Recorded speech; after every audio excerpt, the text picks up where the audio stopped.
Ele foi inspiração de clássicos do cinema como Psicose, O Massacre da Serra Elétrica e O Silêncio dos Inocentes.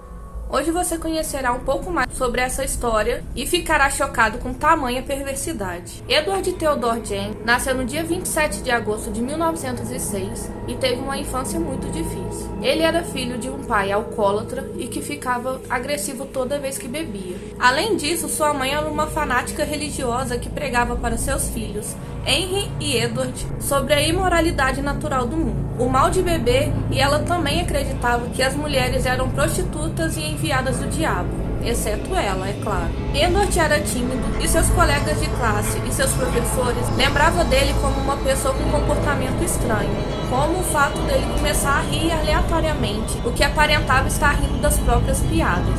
Para piorar a situação, toda vez que ele tentava fazer alguma amizade, a sua mãe o punia. Apesar do seu desenvolvimento social ser pobre, ele ia razoavelmente bem na escola, principalmente na leitura. No dia 1º de abril de 1940, o seu pai morreu aos 66 anos por complicações cardíacas causadas pelo consumo excessivo de álcool. Henry e Edward começaram a fazer bicos na cidade para conseguir manter os custos de sua família. Os irmãos eram considerados honestos e confiáveis pelos residentes da cidade. Enquanto eles trabalhavam de faz tudo, uma parte muito bizarra da história é que Ed trabalhava tão bem como babá. Dá pra acreditar que as pessoas confiavam seus filhos na mão de Ed?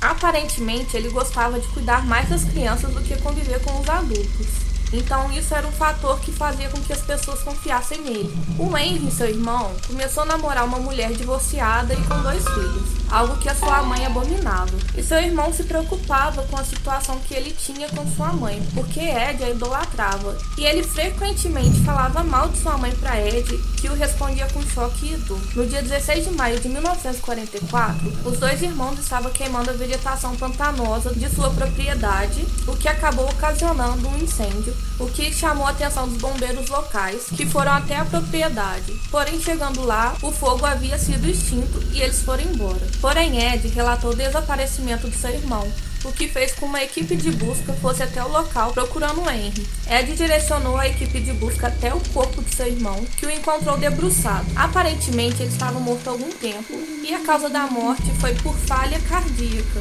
porque ele não estava queimado e nem lesionado. Existem suspeitas que Henry foi a primeira vítima de Ed, porque ele chamou a polícia falando que seu irmão havia desaparecido. Ele direcionou a polícia até o local onde estava o corpo de seu irmão e haviam algumas marcas na parte posterior do crânio de seu irmão. Mas como não foi feita a autópsia, não existem evidências reais que aponte Jane como culpado. Jane e sua mãe agora estavam sozinhos e após a morte de seu filho, Augusta teve um AVC, onde Jane foi responsável por cuidar integralmente da sua mãe.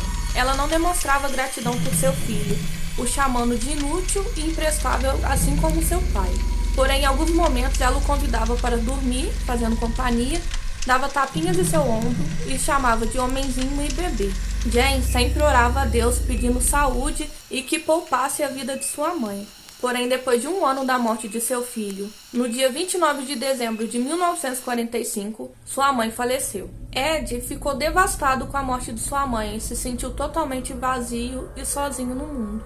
Com isso, ele se isolou na fazenda do restante do mundo. Ele possuía um hábito muito estranho de limpar somente os locais onde sua mãe ficava, e o restante da casa era totalmente abandonado. O seu quarto, por exemplo, exalava um cheiro intragável, mas o que realmente importava para Ed era que sua mãe, apesar de morta, percebesse que as suas coisas estavam totalmente limpas e organizadas.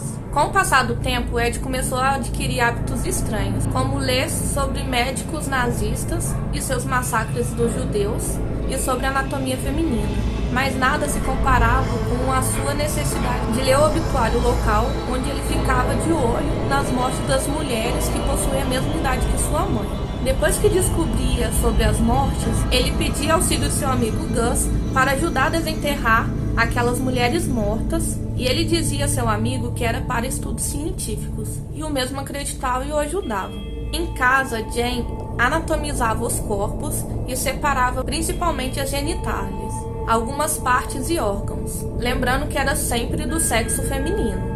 Depois de um tempo, ele começou a retirar as peles das pessoas mortas e fazer roupas com elas. Daí a inspiração para o Massacre da Serra Elétrica e O Silêncio dos Inocentes. Com esse estranho vestuário, ele vestia um manequim velho que ele tinha dentro da sua casa e em algumas noites ele praticava uns rituais muito bizarros, onde ele vestia a pele, onde fazia cantorias, pulos e danças ao redor de sua casa. Ele também demonstrava certo fascínio pelas genitálias femininas. Ele costumava retirar essas partes do corpo das mulheres e rechear calças do sexo oposto com elas. Ele dizia que se sentia uma mulher quando vestia essas calças. E dizia também que possuía vontade de fazer a mudança de sexo, porém não tinha dinheiro para isso. Com o tempo, Jane passou a ser conhecido pela vizinhança como o estranho velho Ed. Com o passar do tempo, essas práticas estranhas foram perdendo sentido para ele, e ele começou a ter vontades diferentes. E também, seu amigo Gus foi internado em um asilo por conta da sua idade avançada e ele já não tinha mais alguém que pudesse ajudá-lo a remover os corpos do cemitério. Então ele passou a traçar outros planos em sua mente. Foi aí que tudo começou. Mary Hagan foi a sua primeira vítima. Ela foi assassinada com um tiro na cabeça, calibre 32, no dia 8 de dezembro de 1954. Jane, em uma conversa com pessoas da cidade, comentou que ela estava em sua casa. Porém, por ele se tratar de uma pessoa estranha, ninguém acreditou, então passou despercebido. O que Jane fez com o cadáver foi realmente surreal. Ele retirou, como de costume, a pele do corpo dela para depois vesti-la, decepou a genitália e a pintou de prata e deixou exposta numa caixa de sapato. Depois, ele separou alguns ossos para confeccionar móveis para sua casa e pegou alguns órgãos para fritá-los. Um detalhe muito importante era que Mary era muito parecida com a mãe de Jane, e assim Ed fez com outras vítimas, porém até hoje não se sabe quem e nem quantas pessoas foram ao total, porque ele nunca falou e não conseguiram evidências para poder culpá-lo de outros crimes.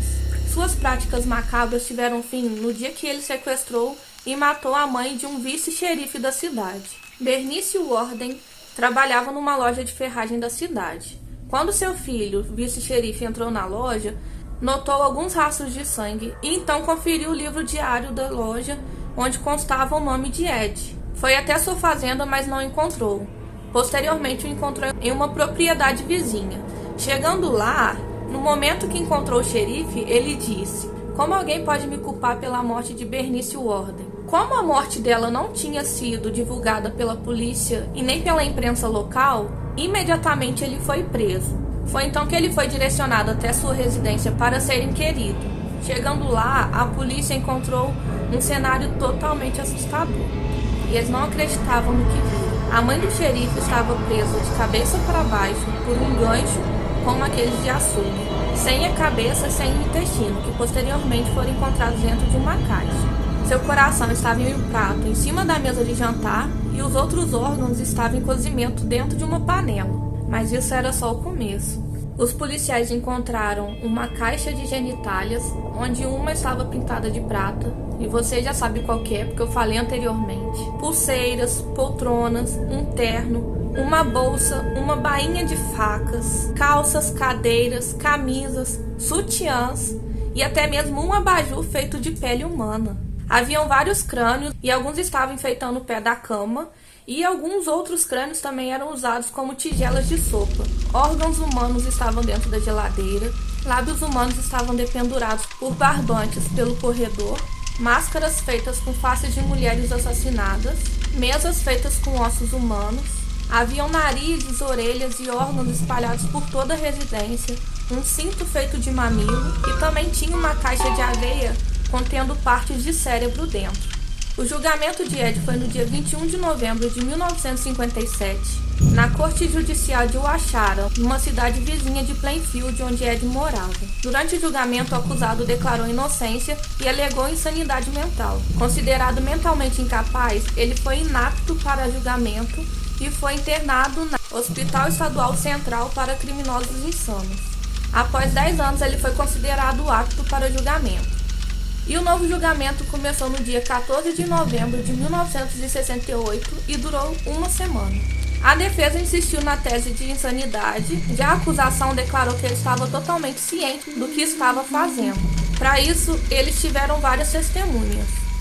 entre elas os técnicos de laboratório que efetuaram a autópsia de Bernice, alguns policiais, os médicos psiquiatras, as provas materiais, os testemunhos precisos e a confissão do carniceiro, levando o júri a proferir o inevitável veredito. Ed foi considerado culpado de assassinato em primeiro grau.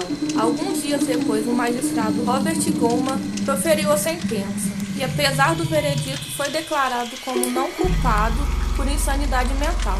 Foi então que o carniceiro foi escoltado novamente para a instituição que ele estava internado, levado posteriormente para outro hospital psiquiátrico. Nesse hospital, ele era considerado um paciente modelo, sem trazer nenhum tipo de problemas para o hospital e sempre demonstrando bom convívio com os demais pacientes. O superintendente da instituição chegou a dizer que se todos os pacientes fossem como ele, não haveria nenhum tipo de problema. Embora amável e dócil, na perspectiva de alguns funcionários, existiam algumas funcionárias que se sentiam incomodadas pelos olhares que ele lançava para elas. Com câncer, Ed morreu no dia 26 de julho de 1984, em virtude de uma insuficiência cardíaca e respiratória. Ele foi enterrado ao lado de sua mãe e alguns metros das sepulturas que ele havia violado há 3 décadas atrás. Por ironia do destino, ao longo dos anos, sua sepultura foi vandalizada por moradores da cidade e sua lápide foi roubada. Existem algumas obras que descrevem as mentes perturbadas desses assassinos